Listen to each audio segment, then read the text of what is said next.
Welcome to ODIN, Open Dialogue and Ideas and News. Today we have Addison and I, who you know, but also two people who you might not be familiar with. The first is James. Hey, I'm James Gilchrist. How about you say a little about yourself, like Okay. your major, year? Okay. I'm a junior from Fairfax, Virginia. I study music technology and creative technologies in music. Pretty much just do music with most of my time, play guitar and piano, do a lot of singing. I'm in an a cappella group, Juxtaposition. And then just, philosophize in your free time. Yeah, a little bit. And then we also have, thank you by the way, Sahib here. Sahib? I Yes. apologize. Sahib. No worries, you're good. Hi guys, my name is Sahib Virk. I'm a junior at Virginia Tech studying BIT.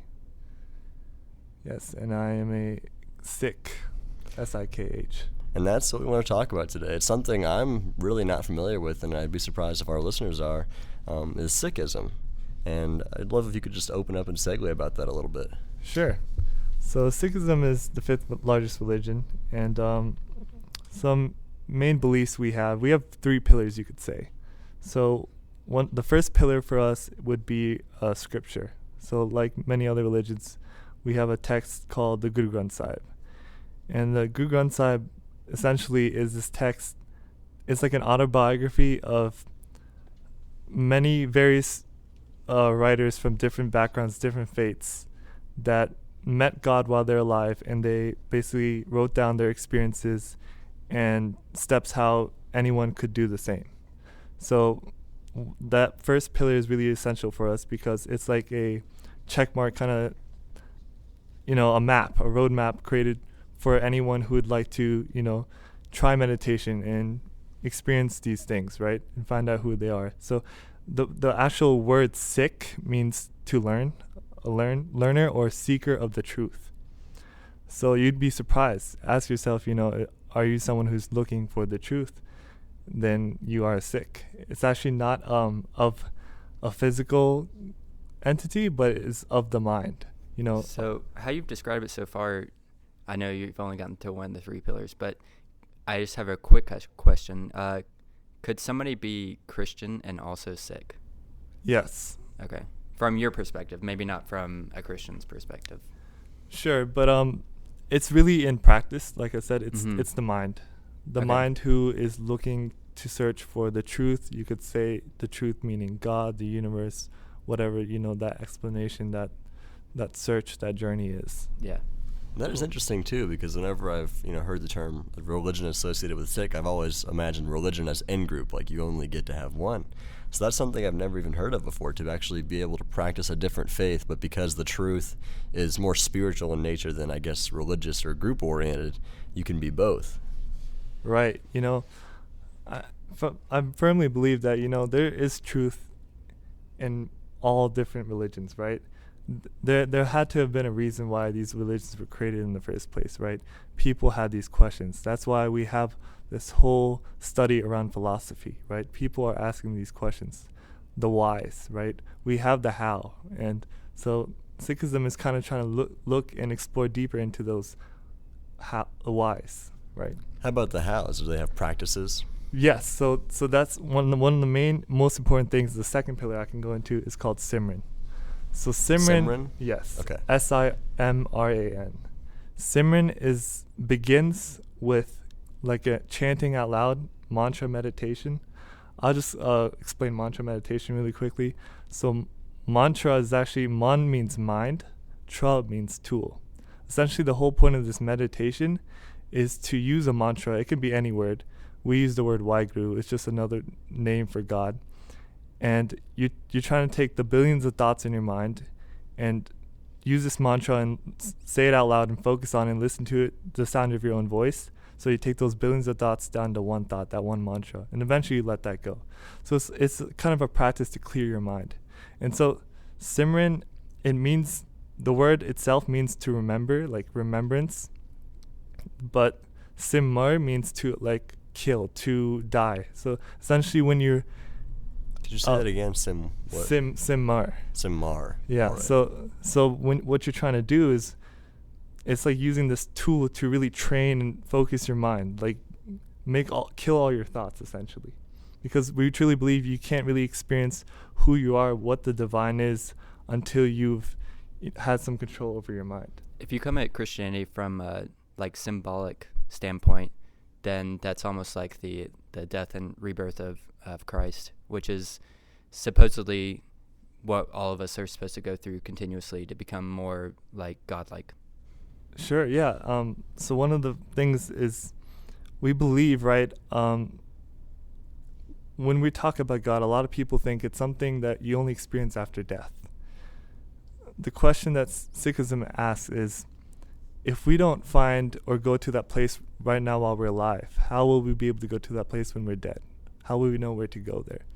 So essentially, with this Simran practice, you're learning how to die whilst living and essentially reach that place or experience that experience while you're alive.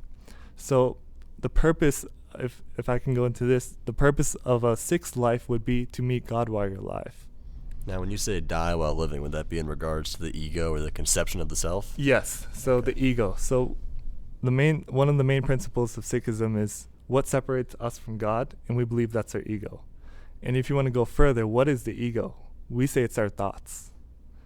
It's the thoughts that we have of our mind, because when everything is just one, there is no ego, there's no thoughts, right?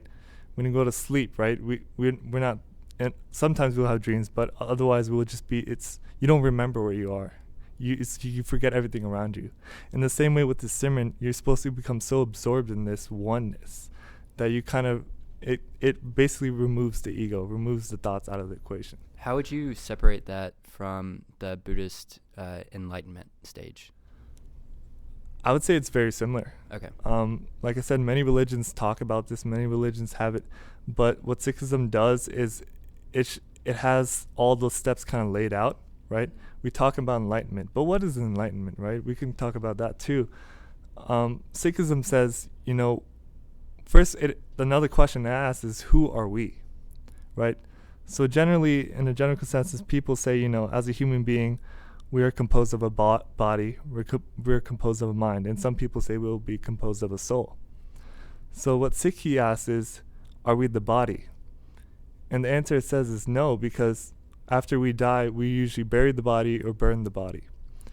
But we don't say, once the person's passed away that, hey, they're still here. The body is just, kind of like a vessel for us, right? Once they've passed away, they passed on. They're not a part of that body. And then you look at, the soul. Are we the soul?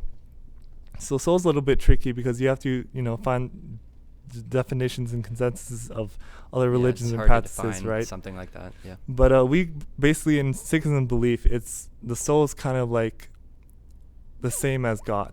It's like a drop of water in the ocean. We believe the ocean to be like kind of the whole collective oneness, and that drop would just be like a property of that. And once you merge the drop into the ocean, it's one and the same thing. So soul's like a little piece of that creator or God or what you would say the ocean inside a human being. And we say if we can't be the soul, because the soul wouldn't, when people talk about it, in this context, they say, like it's pure. It has like always like good intention, right? So if we were the soul, how can we still lie? How can we still cheat? How can we steal? How can we sin, right? Mm-hmm. Okay, I do want to backtrack a little bit. Because I want the focus a little bit of this conversation to be on that concept of God. And I think a good way to start that off might be, why is it so important, or why do we feel it's so important to meet God? Sure. So whoever wants to take a stab at that.